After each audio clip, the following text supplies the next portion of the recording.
Welcome to our special week looking back on the past 2 years of COVID-19 today. I'm Jin Chun. Thanks so much for joining us on day 3 of our 4-part series of COVID reflections. Each day this week, we're having a candid conversation with a key figure from our city who played a pivotal role during this pandemic. We're giving you a special look through their perspective and through some of the images we captured through our lens. Another sector hit by tremendous hardship were our businesses, who were forced to shut down temporarily and then shift to modify how they could remain open and continue to serve the public.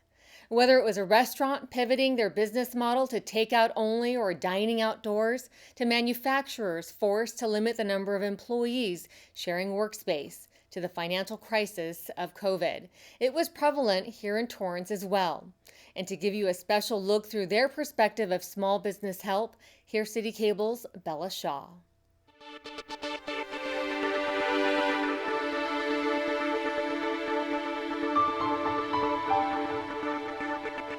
Thanks so much, Jen. Joining me today is Fran Fulton, the Economic Development Manager for the City of Torrance. Fran provides not only assistance to existing businesses in Torrance, but she also works to attract, create, and help in the retention and expansion of businesses. Now, the local economy saw its share of ups and downs during the coronavirus, but through it all, many, including Fran, showed grit, tenacity, and perseverance while exercising the greatest level of patience. Thanks so much for joining us, Fran. Sure, thank you, Bella, for having me. So where were you when you heard the news that there was a state of emergency and that the city would have to come up with a plan to address the impact it was going to have on businesses? Well, I think we'd been hearing for a little while that things might change. And then staff of the city heard from our city manager that there was going to be an emergency order. And what does that mean? You know, do I stay home? Do I go into work? We know that we have emergency operations center and required to respond. So city staff reported to work, and our city hall stayed open. And gosh, yeah, that was 2 years ago, exactly, just about. Do you know if other city halls are shut down throughout the country? Yeah, I heard that they did. I think the only thing, our permit center was closed for a couple of weeks, but then we ramped it up with safety protocols and responded to the public, both residents and businesses, pretty much right away. What were some of the first things that you put into place? I think, you know, the biggest thing all along really was businesses were looking for information. They were looking for answers. They wanted someone to tell them what's the answer. And as we all know, that continued to change. So that was really the key thing, was communication. And working with the Cable and Communications Office, setting up the city website, having information on our website that was dedicated to COVID-19 pandemic-related information. And then, of course, by being in the office, we were getting calls to City Hall and to the Office of Economic Development. We basically did that. We're just there to be able to field questions. From then, we kind of developed it and worked with our partners on other communication mechanisms. We held webinars because we knew, we know Zoom became our friend. Exactly. Partnered with the Chamber of Commerce. They were great in getting information out and working with us. Other partners, the LA County Economic Development Corporation, the South Bay Workforce Investment Board, the Small Business Development Center.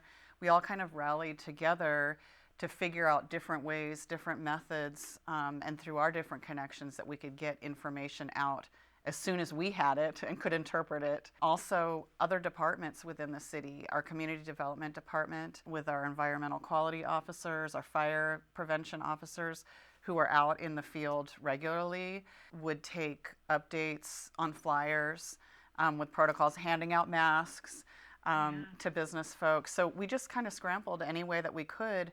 Really, the key was the communication and being available to be able to respond in a timely way. And soon thereafter came the edict that non-essential businesses had to shut down. Yeah. I'm sure you remember. Yes. I'm sure you remember that and how that impacted the city. Yeah. We were essential, so we were here and we were working to help businesses, but a lot of businesses had questions about that, or were trying to justify whether they were actually essential or not.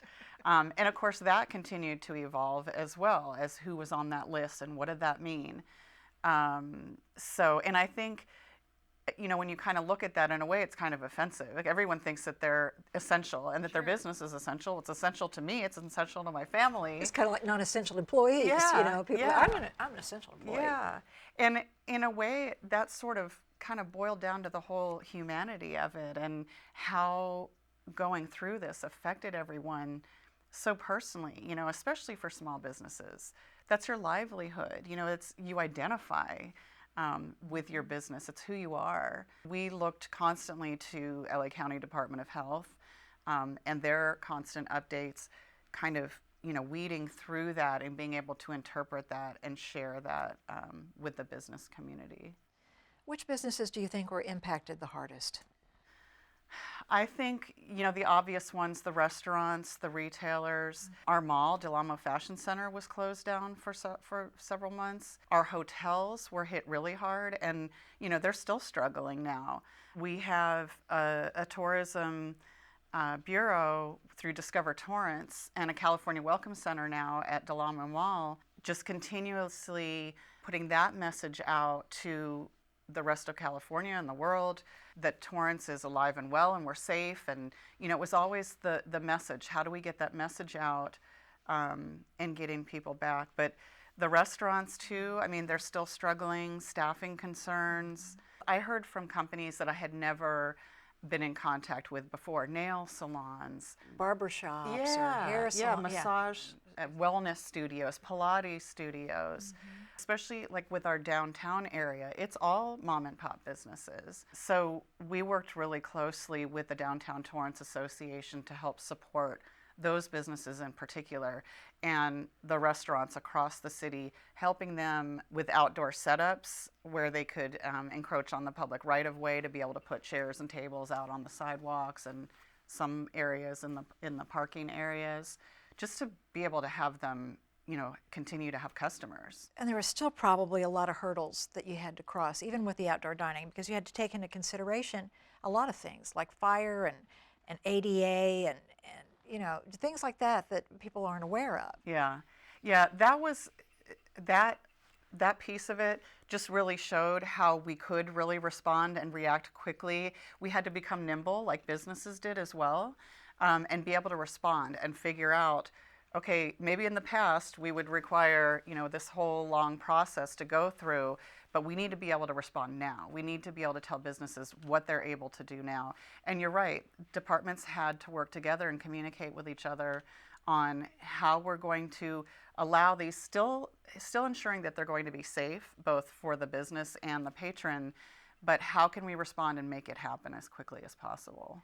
And the retention of businesses. Yes. To keep them here. Yes. Yeah, to keep them alive. And it was amazing, the businesses themselves, how flexible and creative they were and how they learned to pivot, and how, restaurants were setting up little markets where people could come and buy their goods. If they're not able to have customers come and dine there, but they have this stock of food, they need to stay alive, but it's also a service to the community as well. And drive up, take out, allowing that type of approach to the restaurants and that too. But outdoor dining, that was a good thing to come up.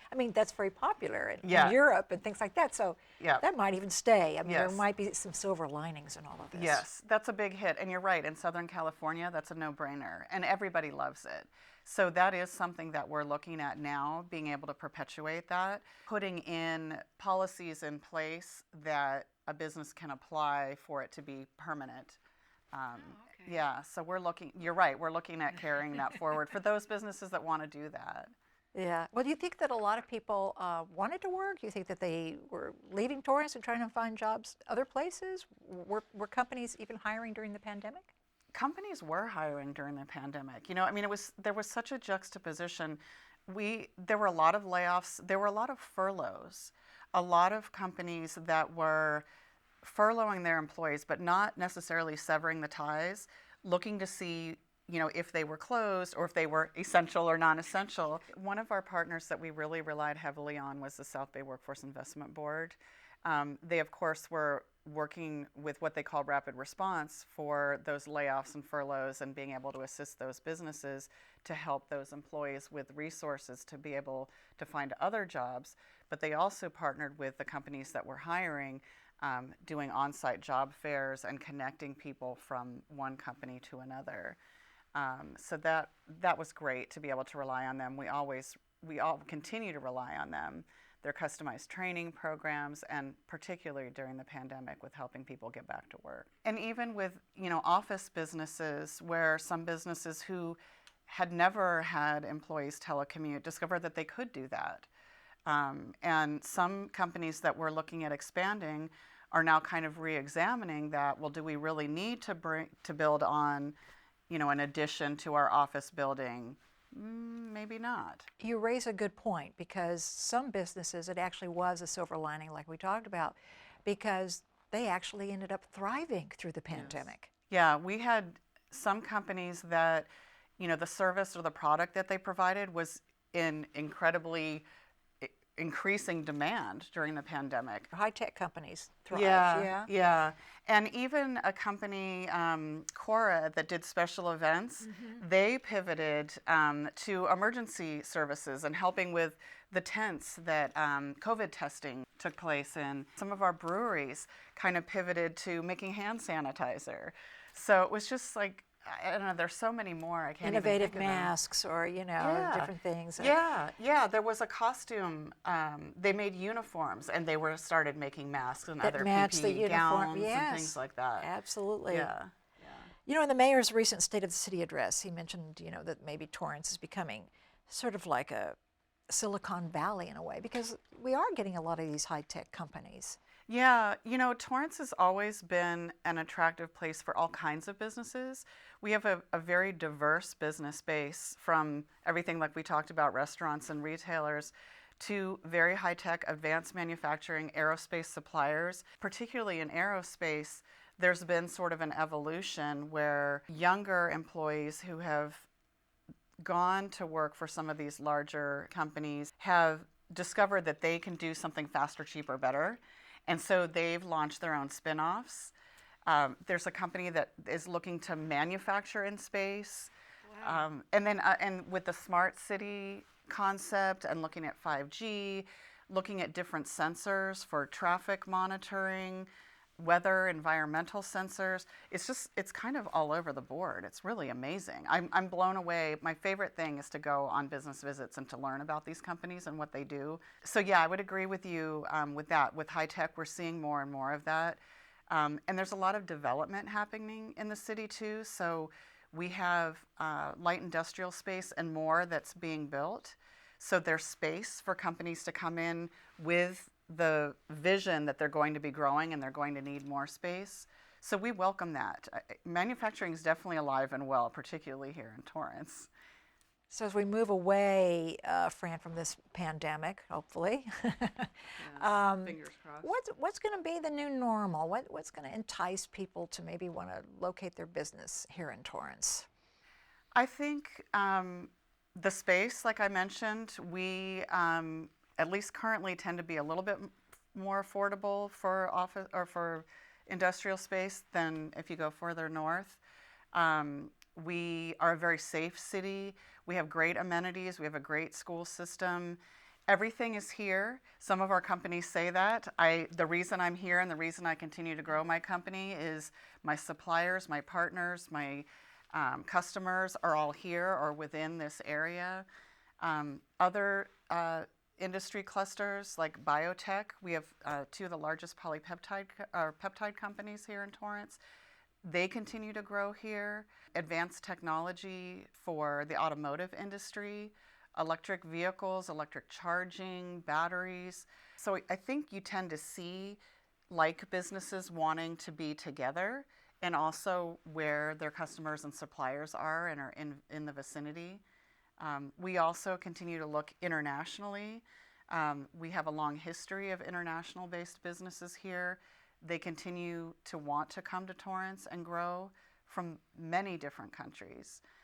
So we'd like to continue to promote that we are friendly and welcoming to all of those types of businesses. As we reflect on the businesses and what they had to do to pivot and adapt to a changing world, how do you think the residents of the city of Torrance did? Well, how did they show their resilience as they had to navigate these new uncharted waters? I think the residents have been very supportive and understanding and have looked to the city for guidance and messaging and expected our elected officials to represent them.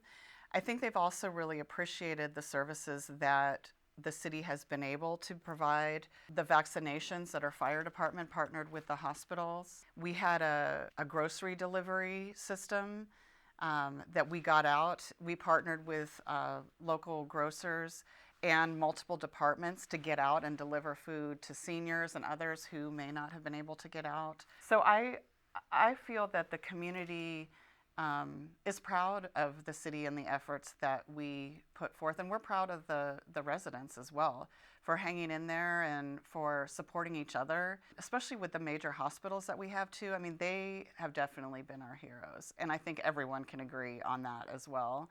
I think there's a lot of appreciation from the community, and we in turn appreciate our residents too.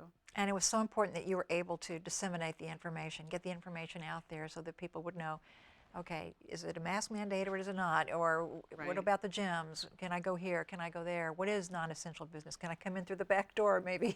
Right, and with our COVID-19 Today show, we were able to communicate that way as well, and through our website and through webinars and our city council meetings that have fluctuated to being in person, to being on Zoom, to having a call center. So we've continued to be flexible and to be agile and continue to change and be able to try to put messaging out there, social media, every method that we can.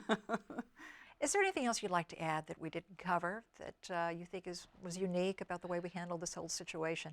You're able to sleep a little easier at night, I assume. I think so. I mean, I think there's still worry, a little bit of angst. We look at what's going on in the rest of the world too. We're not unaffected by that. But I think, like you mentioned about silver linings, I think that we have been resilient and we've been strong and we've been able to rise to the occasion. And I think, that's the Torrance way. We do things the best way we can. So I think, for all of the aspects of our community, I think that we've tested ourselves, and I think that we're able to rise to the occasion and be able to support our community. Fran, thank you so much for spending the time with us and for your insight and knowledgeable. It's just been so valuable to us, your knowledge of everything. So thank you.